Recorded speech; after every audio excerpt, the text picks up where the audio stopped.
राग द्वेष के विजेता, मोक्ष मार्ग के प्रतिपादक चरम तीर्थंकर श्रीमन भगवान महावीर स्वामी के चरणों में कोटि कोटि वंदन करते हुए एक भवावतारी, चर्चा चक्रवर्ती, भीष्म प्रतिज्ञाधारी, अखंड बाल ब्रह्मचारी, आचार्य सम्राट पूज्य श्री जयमल जी महाराज साहब के चरणों में कोटि कोटि वंदन करते हुए उन्हीं के 11वें पटधर आचार्य सम्राट पूज्य श्री सुखचंद्र जी महाराज साहब के चरणों में कोटि कोटि वंदन। जय गच्छाधिपति, व्याख्यान वाचस्पति, उग्र विहारी, वचन सिद्ध साधक, 12वें पटधर आचार्य प्रभु श्री पार्षद चंद्र जी महाराज साहब, घोर तपस्वी उपाध्याय प्रभु श्री गुणन चंद्र जी महाराज साहब, मेरे अनंत आस्था के आयाम मम जीवन उद्धारक परम पूज्य गुरुदेव डॉक्टर श्री पदमचंद्र जी महाराज साहब के चरणों में कोटि कोटि वंदन करते हुए सभी गुरु भगवंतों के चरणों में वंदन करते गुरुदेव से की आज्ञा से आत्मबंधुओं, अनंत अनंत ज्ञानी सर्वज्ञ सर्वदर्शी तीर्थंकर प्रभु महावीर स्वामी, जिन्होंने संसार के भव्य प्राणियों को जीववाणी के माध्यम से बोध दिया।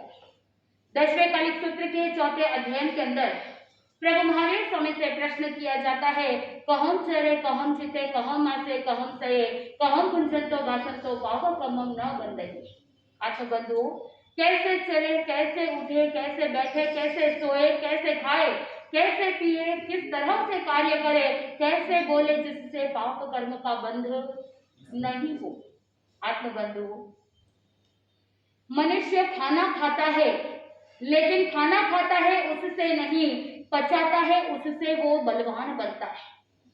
मनुष्य कमाता है उससे नहीं, बचाता है उससे धनवान बनता है। मनुष्य पढ़ता है उससे नहीं, याद रखता है इसीलिए विद्वान बनता है। मनुष्य सुन करके उपदेश देता है उससे नहीं, लेकिन आचरण करता है उससे वो धर्मवान बन जाता है।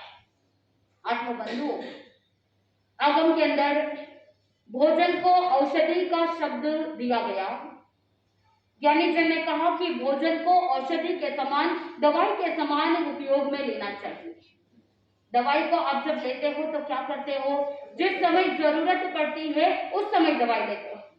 क्या आप दिन भर में कभी भी जैसे चाहे वैसा लेते हैं?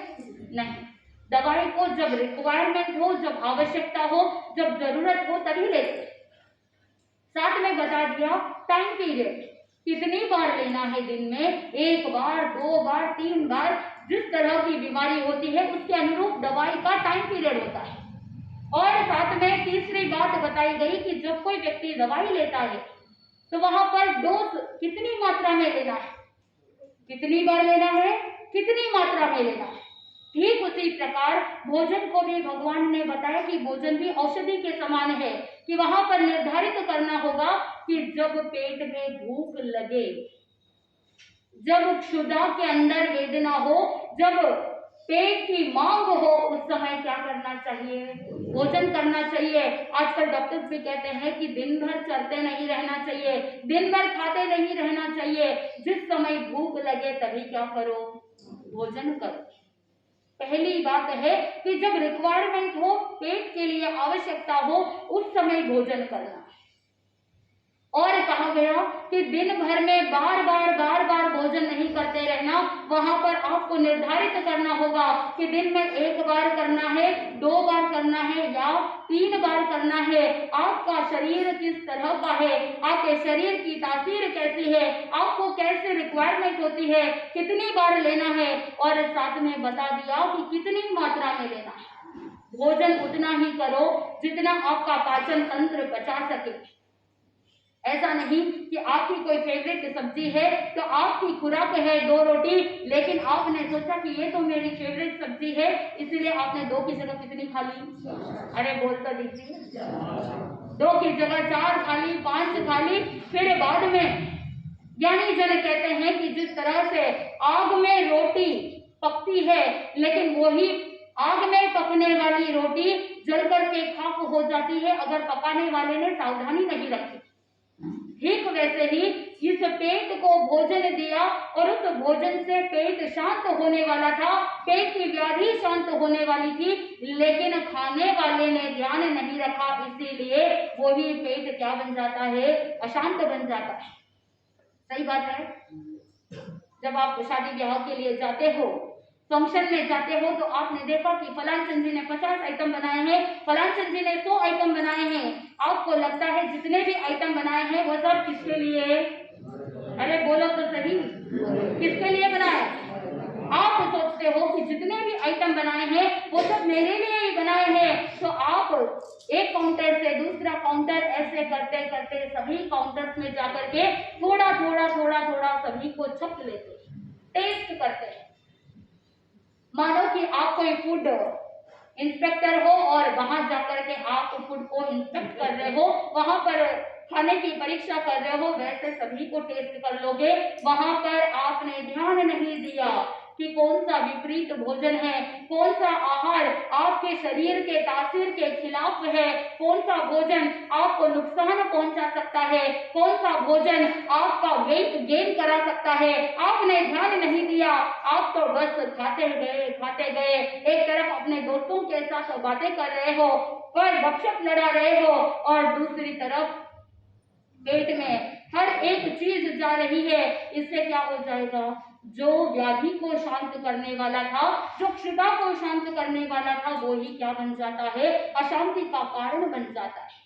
आपको बंधुओं, ज्ञानी जन कहते हैं कि जिस तरह से अपना प्राण बचाने वाला यानी रक्षा करने वाला, बचाव करने वाला जो शस्त्र होता है, वो ही शस्त्र प्राण को हर सकता है अगर चलाने वाले को चलाने का ज्ञान नहीं है तो। इसीलिए आत्म बंधुओं, ज्ञानी जन ने कहा कि जो स्वाद के लिए भोजन करता है वो उसका अज्ञान है, जो जीने के लिए खाता है वो उसकी आवश्यकता है, और जो संयम की रक्षा के लिए खाता है वो उसकी साधना है। भोजन आप भी करते हो, भोजन साधु संत भी करते हैं, लेकिन दोनों के भोजन के अंदर दिन और रात का अंतर है। द्रव्य से भले ही कोई अंतर नहीं, पदार्थ के अंदर कोई अंतर नहीं, लेकिन भावों में बड़ा अंतर है। आप किसके लिए खा रहे हो? आप जीने के लिए खा रहे हो या खाने के लिए जी रहे हो? क्या कर रहे हो? अमूमन लोग ऐसे होते हैं जो जीने के लिए नहीं खाते, वो खाने के लिए जीते हैं। ऐसा सोचते हैं कि बहुत मुश्किल से मनुष्य जन्म मिला है, और मनुष्य जन्म मिला है तो क्या करे, कम से कम कवल आहार तो कर ले, क्योंकि अहंकार कहते हैं कि 4 गति में से देव गति और नरक गति में कवल आहार का कोई प्रावधान नहीं है, वो मुंह से आहार नहीं करते, लेकिन मनुष्य और तिर्यंश ही है जो मुंह से क्या करते हैं? आहार करते हैं। तो जिस समय पशु के अंदर बीमारी आ जाती है, वो बीमार हो जाते हैं, तो सबसे पहला छोड़ने वाला क्या है? वो अपने आहार को छोड़ देते हैं। लेकिन मनुष्य ही एक ऐसा है जो बीमार होने पर आहार का त्याग नहीं करता, आहार छोड़ता नहीं, डॉक्टर के पास जाता है और पहला प्रश्न पूछता है कि मुझे क्या क्या खाना है। आपको चिंता बड़ी लगी रहती है कि मैं क्या खा सकता हूँ और क्या नहीं खा सकता हूँ। मन में डर रहता है, कहीं डॉक्टर खाने के लिए मना तो नहीं करेंगे, कहीं डॉक्टर मेरी फेवरेट चीज को बंद तो नहीं कराएंगे। तो सबसे पहला प्रश्न आप यही पूछोगे कि डॉक्टर साहब मैं क्या क्या खा सकता हूँ। आप ये नहीं पूछते हो कि परहेज क्या रखना है, पथ्य क्या रखना है, ये नहीं पूछते। आप क्या पूछते हो? आप सबसे पहले पूछोगे कि क्या क्या खा सकता हूँ, सब कुछ खा तो सकता हूँ ना, और कोई बात तो नहीं। तो वहां पर जैसे ही डॉक्टर कहते हैं कि कोई प्रॉब्लम नहीं है, बस टाइम टू टाइम दवाई लेते रहना, खाने पीने में कोई परहेज नहीं, तब आपको लगता है कि जान में जान आ गई। आपको बदलो, भोजन के साथ 3 शब्द जुड़े हुए हैं, प्रकृति, विकृति और संस्कृति। जीने के लिए जो व्यक्ति खाता है वो उसकी प्रकृति है, क्योंकि जीना है तो आहार देना पड़ेगा। और जो स्वाद के लिए खाता है, जो टेस्ट के लिए खाता है, जीभ की तुष्टि के लिए, जीभ की संतुष्टि के लिए जो खाता है वो क्या है? वो विकृति है। और जो संयम की पुष्टि के लिए, धर्म आराधना के लिए जो भोजन करता है वो क्या है? वो संस्कृति है। और प्रभु महावीर स्वामी ने कहा कि हर एक जीवात्मा को संस्कारित तो होना चाहिए, हर एक जीव को संस्कृति के अनुरूप चलना चाहिए। आत्मबंधुओं, आपको लगता है कि आप जो भोजन तैयार करते हो, आप जो भोजन खाते हो, उसके अंदर आपको खाने योग्य सिर्फ जो है वो आप खा लेते हो, बाकी आपको लगता है कि सब कुछ क्या करने योग्य है? फेंकने योग्य है। और आप करते क्या हो? उदाहरण के लिए आप एक आम ले लीजिए, अगर आपको आम खाना है तो आप क्या करोगे? ऐसे ही पूरे आम को लेकर के खाना चालू करोगे या उसे संस्कारित करोगे? उसे सुधारोगे, उसे संस्कारित करोगे, और जो अंदर का पल्प है, आपको लगता है कि जो ये मेरे खाने योग्य है, उसे तो आप खा लोगे, बाकी का बाहर फेंक दोगे। पूज्य गुरुदेव डॉक्टर श्री पदम चंद्र जी महाराज साहब कहते हैं कि प्रकृति, विकृति और संस्कृति तीनों के बारे में ध्यान रखना है कि जो आपके खाने योग्य है वो आपने ग्रहण कर लिया, लेकिन बाकी जो सामग्री जिसे आपको लगता है कि वो खाने योग्य नहीं, फेंकने योग्य है, लेकिन दूसरों के लिए वो क्या है? खाने योग्य है। ज्ञानी जन ने कहा परस्परोपग्रहो जीवानाम, यानी प्रत्येक जीव परस्पर सहयोग से ही अपना जीवन यापन करते हैं। तो आपको जो फेंकने योग्य लगता है, वास्तव के अंदर वो फेंकने योग्य नहीं, वो पशु पक्षियों के खाने योग्य है। अगर ये थॉट पैटर्न अगर आ जाता है, किसी भी जीव को कोई भी रिसोर्सेस की कमी होगी क्या? नहीं होगी। कोई भी पशु पक्षी बिना भोजन भूखे नहीं मरेगा। वहां पर आपने क्या किया? विवेक रखा, स्वयं के आहार का विवेक रखा, और साथ में अपनी संस्कृति, अपनी प्रकृति के बारे में ध्यान रखा कि मुझे बाकी जो पशु के योग्य है उसे पशु को देना चाहिए। इस तरह से आपने सेग्रीगेट कर दिया। भारत सरकार ने भी जो वेस्ट है उस वेस्ट को मैनेज करने के लिए, पहले ऐसा मैनेजमेंट भारत के अंदर नहीं था, लेकिन अब वो मैनेजमेंट है कि जहां पर हरा जो भी है वेस्ट, उसे क्या कर दिया? उसके लिए अलग डस्टबिन, और जो प्लास्टिक है उसके लिए अलग, और जो पेपर वगैरह है उसके लिए क्या किया? अलग डस्टबिन का प्रावधान रखा। और जो साधक विवेक रखता है वो सभी रिसोर्सेस को यथा योग्य यूज कर लेता है। आत्मबंधुओं, आप अपने जीवन में क्या कर रहे हैं? आपकी चर्या कैसी है? आत्मबंधुओं, कुछ ऐसे लोग होते हैं जो पेट में उतारने जैसे भोजन करते हैं। ज्ञानी जन कहते हैं कि सुख विपाक सूत्र के अंदर विवरण मिलता है कि जहां पर गौतम स्वामी ने प्रभु महावीर स्वामी से पूछा कि भगवान, सुबाहु कुमार ने पूर्व भव में ऐसा क्या खाया, ऐसा क्या किया जिसके कारण से उसका शरीर इतना सुंदर, कांत, इष्ट, प्रिय है? आत्मबंधुओं, इसका मतलब क्या हुआ कि पूर्व भव के अंदर भोजन जो किया था उसका प्रभाव परलोक के अंदर भी उसका इफेक्ट देखने को मिलता है कि पूर्व भव में उसका भोजन सात्विक था, उसका भोजन बहुत व्यवस्थित था, इसीलिए उसका आगे के भाव में जो शरीर मिला वो सभी प्रकार के पोषण से युक्त था, सभी प्रकार के न्यूट्रिशन से युक्त था। अगर माँ ने गलती की तो उसकी सजा किसको देखनी पड़ेगी? बच्चे को देखनी पड़ेगी। इसीलिए ज्ञानी जी ने कहा एक खुराक ऐसी होती है जो पेट में उतारने जैसी, यानी भोजन ऐसा करो कि परलोक के लिए भी क्या कर सकते हैं? काम आ सकता है।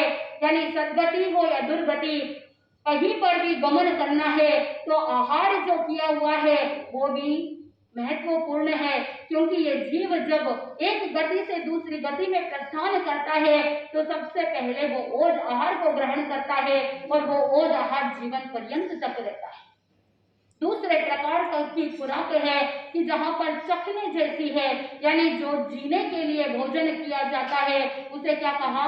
चखने जैसा, यानी टेस्ट करने जैसा। आत्मबंधुओं, जब भी कोई भोजन आपके समक्ष रखते हैं तो सबसे पहले आप क्या करोगे?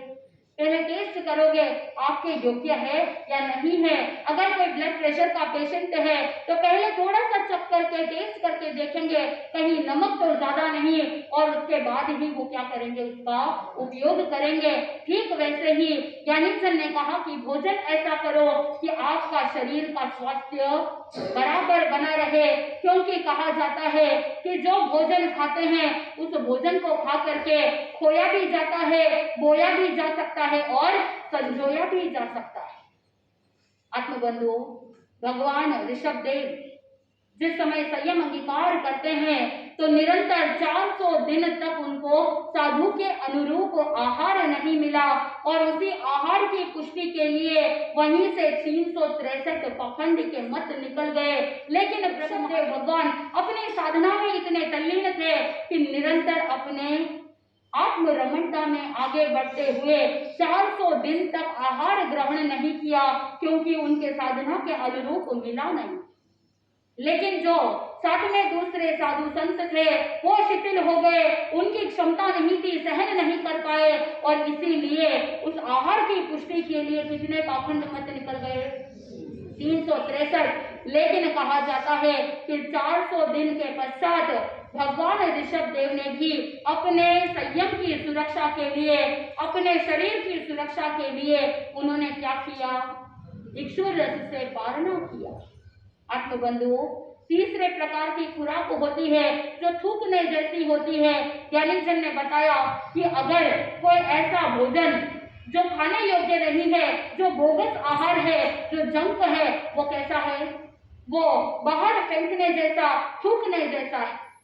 जिस समय गुरु भगवंत गोचरी के लिए आपके घर पर पधारते हैं तो महिलाएं क्या करती है कि आप बहुत भक्ति भावना से कहते हो, और कभी कभी उस भक्ति के साथ थोड़ा सा आग्रह भी जुड़ जाता है। आप कहने लगते हो कि गुरुदेव आपको तो ये सब्जी या ये पकवान लेना ही पड़ेगा, बहुत ही टेस्टी है, और साथ में कह दोगे कि ये मैंने बनाया है, थोड़ा सा टेस्ट करके तो देखो।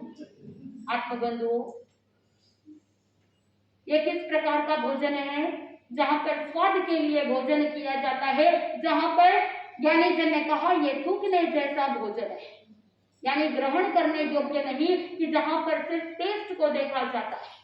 आत्मबंधुओं, विवेचन चल रहा था प्रभु महावीर स्वामी के जीवन का, कि जब भगवान महावीर स्वामी दूसरा चतुर्मास राजगृही नगरी के बाहर नालंदा का पूर्ण करके कोल्हान सन्निवेश में आते हैं, पारणा कर लिया बहुल ब्राह्मण के यहाँ, वहां से पुनः जब विहार करते हुए सुवर्ण फल की ओर आगे बढ़ते हैं तो मार्ग के अंदर उन्हें ग्वाले मिलते हैं, और ग्वालों को देखा खीर पकाते हुए गौशाला का मन ललचा जाता है, उसको खीर खाने की लालच आ जाती है, और उसी समय वो भगवान को कहता है कि भगवान ठहरिए, पहले खीर खाएंगे, उसके बाद आगे चलेंगे। ये किस तरह का भोजन है, स्वाद के लिए। कहते हैं कि गौशालक तो प्रकृति से ही चंचल था, उद्दत था और लोलुप था, खाने पीने का बड़ा शौकीन था, लेकिन कहते हैं कि कर्मों के मारे अगर कोई व्यक्ति सोचे कि मुझे भोजन मिल जाए तो ऐसा होता नहीं। अगर आपको विपुल मात्रा में भोजन मिल रहा है, सात्विक भोजन मिल रहा है, तो समझ जाना कि पूर्व भाव की पुण्यवानी है, इसीलिए आपको खाने के लिए अच्छा भोजन मिल रहा है। आपने पूर्व में कभी किसी को अंतराय नहीं दी खाने के अंदर, इसलिए आपको सभी सामग्री खाने को व्यवस्थित तरीके से मिल रही है। इधर जैसे ही गौशालक ने ये बात कही, भगवान ने वापस उसका उत्तर दिया कि जो ग्वाले खीर पका रहे हैं, पहली बात तो ये है कि वो खीर कभी पकेगी नहीं, खीर पके उससे पहले ये हांडी फूट करके नीचे लुढ़क जाएगी, किसी को खाने को खीर नहीं मिलेगी। जैसे ही ये बात गौशालक ने सुनी, पहले ही दिमाग के अंदर नियतिवाद की बात बैठी हुई थी कि जो होने वाला है वो होकर के रहता है, ये उसकी धारणा थी। अब उसके मन में थोड़ा सा डर बैठ गया, वो तुरंत जाता है ग्वालों के पास और भगवान की वाणी को हूबहू वैसे के वैसे कह देता है। और जैसे ही ये बात सुनी ग्वालों ने, भविष्यवाणी सुन करके वो बहुत भयग्रस्त हो गए, चिंतित हो गए, और अपनी सावधानी से खीर पकाने के लिए उन्होंने क्या किया कि जो बांस के खापच होते हैं उन सभी खापचों से चारों ओर से हांडी को कवर कर दिया, और सभी ग्वाले जितने भी थे उनके चारों ओर घूम करके इर्द गिर्द बैठ गए, मानो कि उस हांडी की रखवाली कर रहे। इधर हांडी के अंदर दूध लबालब भरा हुआ था, और साथ में चावल भी बहुत अधिक थे, और जैसे जैसे खीर पकती गई चावल फूलते गए, और जैसे ही चावल फूले तो वो हांडी फट गई और सारी खीर नीचे लुढ़क गई। चाहे कितनी भी सावधानी रखी, लेकिन भगवान तो पहले से ही जानी थे, वो जानते थे कि ऐसा होने वाला है, लेकिन गौशालक समझ नहीं पाया, ना ही वो ग्वाले समझ पाए। आत्मबंधु, उसी समय इस घटना से पुनः गौशालक के मन के अंदर बात अंकित हो गई कि जो होने वाला होता है वो निश्चित ही मिथ्या हो नहीं सकता, उसे मैं झुटला नहीं सकता। भगवान तो पहले से ही बोल करके आगे चले गए थे और इधर वो भी पीछे पीछे भगवान के पास पहुंच जाता है। वहां से विहार करते हुए भगवान पहुंच गए ब्राह्मण ग्राम में, और ब्राह्मण ग्राम के अंदर दो भाग है, नंद पाठक और सुनंद, नंद पाठक और उपनंद पाठक। और दोनों एक्चुअली नंद और उपनंद दोनों भाई होते हैं। तो जो अपने अपने पंक्ति के भाग के जितने भी मकान होते हैं वो अपने अपने नाम से पुकारे जाते थे। तो एक तरफ भगवान गोचरी के लिए गए, आहार की गवेषणा के लिए गए नंद पाठक के वहां, नंद के घर पर, और वहां पर उन्हें दही मिश्रित भात मिला और वो संभाव के साथ उसका उपयोग कर लिया। दूसरी तरफ गौशालक गया उपनंद पाठक के वहां, और उपनंद पाठक के वहां उपनंद के घर पर गया और वहां जाकर के भिक्षा की याचना की। तो उपनंद ने दासी को कहा कि वहां पर बासी भात रखे हुए हैं, और तुम जाकर के दासी को कहा कि तुम जाकर के उसे भिक्षा दे दो। तो दासी ने आज्ञा का पालन किया और गौशालक को बासी भात देने लगी। जैसे ही देखा तो वो इनकार कर देता है गौशालक और बोल पड़ता है, बासी भात देते हुए तुम्हें लज्जा नहीं लगती? तो उस समय जैसे ही ये बात उपनंद ने सुनी, क्रोध में आकर के कहने लगा दासी को कि उसे लेना हो तो ले लेवे, नहीं तो उसके सिर पर क्या कर देना, पटक देना। जैसे उपनंद ने कहा वैसे ही उस दासी ने कर दिया। अब गौशालक को भयंकर गुस्सा आया और उस क्रोध के अंदर आकर के उसने श्राप दे दिया। कहने लगा कि अगर मेरे गुरु के तप और तेज का प्रभाव है तो इसकी हवेली भस्म हो जाए। अब आस पास में निकट में जितने भी व्यंतर देव थे उन्होंने सुना प्रभु के तेज के ऊपर शंका नहीं होनी चाहिए, उनके तपस्या के ऊपर कोई वचन झूठा नहीं जाना चाहिए, इसीलिए अपने वचन को कायम रखने के लिए व्यंतर देवों ने क्या किया, उस हवेली को आग लगा दी। पूरी हवेली जल करके भस्म हो गई। आत्मबंधुओं, इधर प्रभु महावीर स्वामी ब्राह्मण ग्राम से विहार करते हुए आगे चंपा नगरी पहुंचते हैं और तीसरा चातुर्मास चंपा नगरी में होता है। चंपा नगरी के अंदर वो तीसरा चातुर्मास जहाँ पर गौशालक भी साथ में है, लेकिन भगवान महावीर स्वामी तो ध्यानस्थ खड़े हो गए। 2 मास का तप करना प्रारंभ किया, यानी 2 महीने की एक तपस्या, द्विमासिक ऐसे 2 द्विमासिक तपस्या करी। और पहला द्विमासिक तप का पालना चंपा नगरी के अंदर किया और दूसरा पालना चंपा नगरी के बाहर किया।